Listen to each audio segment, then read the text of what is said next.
ফরিদপুরে জেলা তথ্য অফিসের উঠান বৈঠক অনুষ্ঠিত। ফরিদপুর জেলা প্রতিনিধি।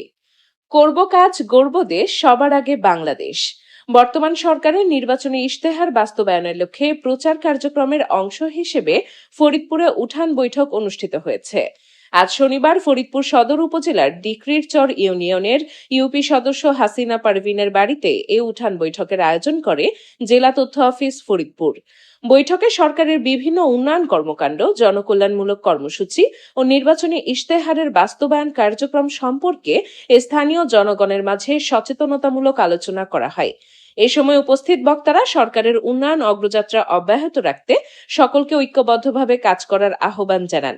এ সময় ফরিদপুরের সিনিয়র তথ্য অফিসার মোজাম্মেল হক সহ উক্ত উঠান বৈঠকে স্থানীয় গণ্যমান্য ব্যক্তি, নারী সদস্য সহ বিভিন্ন শ্রেণী পেশার মানুষ অংশগ্রহণ করেন।